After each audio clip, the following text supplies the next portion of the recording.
안녕하십니까. 교과서 읽어주는 남자 김영선입니다. 우리 역사 수업 7번째 시간이고요. 오늘도 대단원 제목부터 읽고 수업 시작하도록 하겠습니다. 자, 1대단원 문명의 발생과 고대 세계의 형성. 자, 2 중단원 세계의 선사문화와 고대 문명. 그리고 2소단원 내에서 선생님이 잘랐습니다. 자, 메소포타미아 문명 그리고 이집트 문명입니다. 교과서는 23에서 25페이지 펴주시면 되겠고요. 주제 및 합성 목표 하나씩 읽어보겠습니다. 첫 번째부터 읽어볼게요. 자, 메소포타미아 문명과 이집트 문명을 각각 이해한다. 두 번째 읽어볼게요. 메소포타미아 문명과 이집트 문명을 비교 분석한다. 자, 우리 두 가지 문명이에요. 몇 가지라고요? 네, 두 가지입니다. 두 가지 문명을 각각 이해해서 그 특징을 비교하고 분석할 겁니다. 한번 이해해 주시면 되겠고요. 자, 우리 선생님이 다시 한번 당부드리는데 교과서 22쪽 아래에 나온 지도를 반드시 확인하시고요. 두 문명의 위치가 각각 어디였는지 지도에서 반드시 확인하시고 이 수업 들어가시면 좋겠습니다. 자, 그러면 문제가 지금 지난번과는 좀 다르게 다른 형식으로 선생님이 배치를 해봤는데 이렇게 돼 있어요. 문제가 가운데 있고요. 그리고 양옆으로 뻗어나가 있습니다. 자, 그럼 한 번씩 보겠습니다. 자, 왼쪽에는 메소포타미아 문명이 나와 있고요. 자, 오른쪽에는 이집트 문명이 나와 있습니다. 선생님 비슷한 내용끼리 묶어서 문제로 내놨으니까 여러분들 잘 따라오시길 바라겠습니다. 자, 첫 번째 문제입니다. 자, 각 문명의 등장 시기는 언제쯤인가요? 라고 되어 있는데, 자, 기원전 3500년경이 바로 메소포타미아 문명이고요. 이집트 문명은 기원전 3000년경이라고 나와 있습니다. 그렇다면 어떤 것이 더 오래됐을까요? 아주 똑똑한 친구들은 지난번 6차 시에서 인류 최초의 문명이 어느 문명이라고 그랬죠? 그렇죠. 메소포타미아 문명이라고 말을 했기 때문에 사실 이게 더 오래된 거다 이렇게 눈치를 챘을 수도 있겠지만 선생님 의도는 지금 기원전 3500년경이랑 기원전 3000년경이 어느 게 지금으로부터 더 오래된 것이냐라고 묻는 것이 선생님의 의도였어요. 근데 그걸로 지금 알아들었으면 좋겠어요. 기원전 3500년이 더 오래된 거죠. 그때는 숫자가 늘어나면서 더 오래되는 겁니다. 기원 전이니까요. 자, 두 번째 가보겠습니다. 자, 보면 자, 각 문명을 일으킨 사람들은 누구인가요? 돼 있는데 좀 헷갈릴까봐 뒤에 인자를 달아놨어요. 인자. 화려? 이집트 문명은 누가 만들었겠어요? 그쵸? 이집트 사람들이 했겠죠? 그건 너무 당연한 거고요. 그런데 메소포타미아 문명은 어떤 사람들이 했을까? 여기 메소포타미아를 여기 다 쓰기에는 글자가 좀 칸이 부족할 것 같아요. 한번 교과서 찾아보시기 바라겠습니다. 자, 3번입니다. 각 문명의 정치 지도자, 즉 왕의 권위는 어떻게 묘사되었나요? 라고 하는데 질문이 좀 어렵긴 하지만 한번 이해해 보겠습니다. 자, 메소포타미아 문명에서는 왕은 신의 뭐라고? 대리자라고 나와 있습니다. 신의 대리자라고 합니다. 신 대신 왕이 있다는 거죠. 자, 그럼 볼게요. 이집트 문명은요? 왕은 똑같이 왕은 신은 신인데 어떤 신이래요? 태양신. 태양신 이름이 라예요. 라. 태양신 라의 아들이자 살아있는 최고신이라고 합니다. 살아있는 최고신. 그 문명의 최고 지도자가 이렇게 거의 신처럼 여겨졌다. 신으로부터 권위를 받았다라고 해서 이것을 뭐라고 하냐면 신권 정치라고 합니다. 신권 정치. 한번 이해해 보시고요. 자, 다음 4번 넘어가겠습니다. 각 문명의 종료적인 특징을 정리해 봅시다. 돼 있는데, 자, 보게요. 자, 메소포타미아 문명은 사후 세계보다 빈칸을 중요하게 보았다. 그리고 다신교이다. 다신교라는 단어가 좀 어려울 수 있는데, 이게 많다는 뜻이에요. 다가.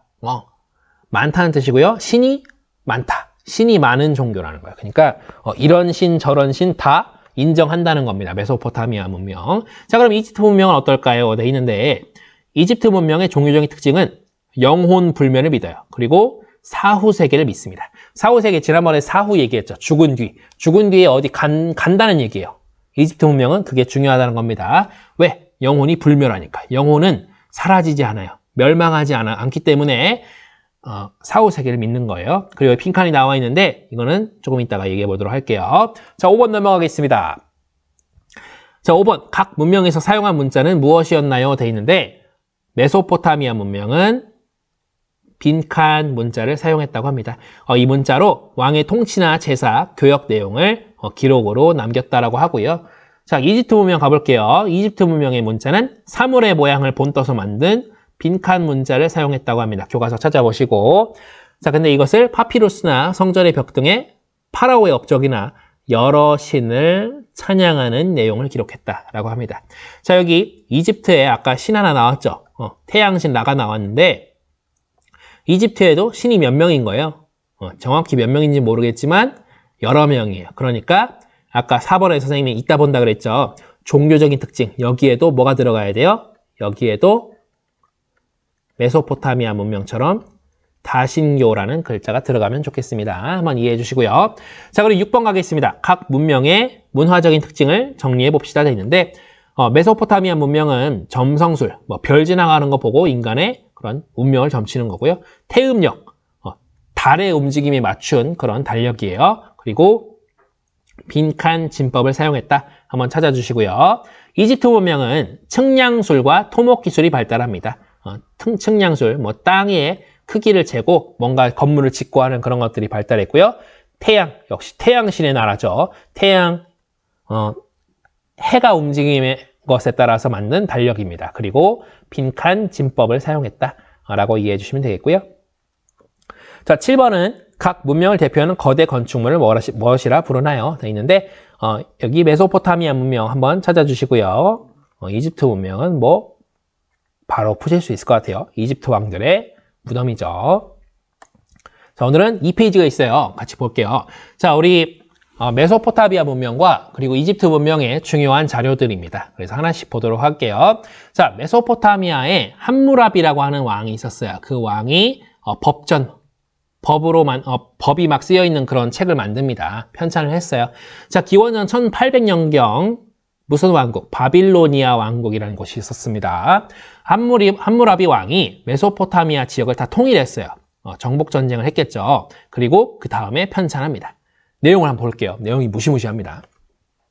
195조, 아들이 아버지를 때리면 두 손을 자릅니다. 196조, 남의 눈을 상하게 한 자는 그의 눈도 상하게 합니다. 198조, 귀족이 평민의 눈을 상하게 하거나 뼈를 부러뜨리면 은화 1미나, 지금으로 치면 약 80g을 지불해야 한다.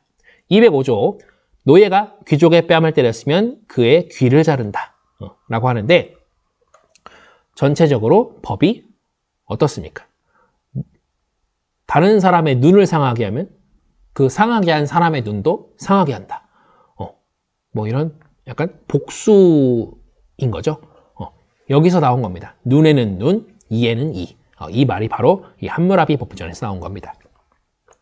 자, 어쨌거나 이 함무라비 왕이 죽은 다음에는 바빌로니아 왕국이 이민족의 침입으로 쇠퇴하다가 점점 약해지는 거죠. 이게 약해지는 거예요. 자, 철제 무기를 사용한 누구에게? 히타이트인에게 멸망당했다라고 이해하시면 되겠습니다. 자, 옆에는 사자의 서라고 하는 건데요. 이집트 겁니다. 자, 사자의 서라는 것은 라이온 그 사자가 아니고요. 죽은 사람이란 뜻이에요. 그의 편지라는 겁니다. 자, 미라 아시죠? 이제 미라와 함께 매장한 사후세계에 대한 안내서. 죽은 사람에 대한 안내서. 그런 안내서로서 신에게 경의를 표하는 법, 사자가 죽은 사람이 외워야 할 주문, 신에 대한 맹세 등이 그림 문자로 적혀 있다. 이 정도면 위에 문제에서 뭐라고 적었어야 하는지 눈치를 챘을 것 같아요. 근데 이 종류가 다양하고요.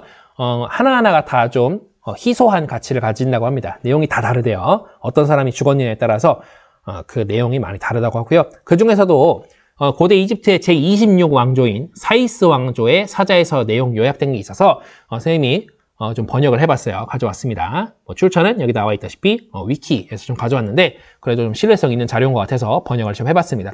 첫 번째 파트는 이 죽은 사람이 지하세계로 가고 그 몸이 다시 움직이고 말할 힘을 얻는 부분이 있다고 합니다. 사자에서 첫 부분이 그런 내용들이 나온대요. 두 번째에는 신화에 나오는 신과 장소들에 대한 설명과 더불어서 사자가 아침 해와 함께 떠오르고 재생될 수 있도록 다시 태어난다는 내용이 나온대요. 세 번째는 사자가 축복받은 사자, 즉 죽은 자, 축복받은 죽은 사람으로서 태양 방주를 타고, 방주는 배 같은 거예요. 태양 방주를 타고 하늘을 막 가로지른다고 합니다. 저녁이 되면 오시리스 앞에 나타나고자 지하 세계를 또 여행한다고 해요. 오시리스는 이집트 신화에서 지하 세계의 신, 즉 저승의 신입니다. 말하자면 염라대왕 같은 존재인 거예요. 자, 네 번째 내용은 뭐가 나오냐면 이 변론을 거치고 나면 이 변론이 뭐냐면 살아있을 때 착하게 살았냐, 뭐 나쁘게 살았냐 그런 것들을 가지고 이제 막 스스로 변호하는 겁니다. 그런 변론 과정을 거친다고 해요. 이 사자의 서에서는. 자, 그래서 사자, 죽은 자는 세계의 한 신으로서 힘을 얻게 되고요. 이 부분은 뭐 사람의 그 사자의 서마다 뭐 보호 부적이 나오기도 하고요. 내용 중에 음식 공급이나 중요한 장소들에 대한 내용 등 다양한 그런 장으로 이루어져 있다라고도 합니다. 뭐 사자에서 한번 흥미가 있지 않을까 싶어서 가져와 봤고요. 자, 선생님이 여기 오늘 마지막 남긴 메시지는 가까운 듯 멀었던 메소포타미아와 이집트는 정말 다른 문화를 갖게 됩니다 라고 되어 있는데, 왜 가까운 듯 멀었던이라고 하는지 여러분들 반드시 교과서 22페이지 지도 보시면서 한번 생각해 보시기 바랍니다. 교과서 반드시 정독해 보시고요. 자, 오늘 수업은 여기까지입니다. 고생하셨습니다.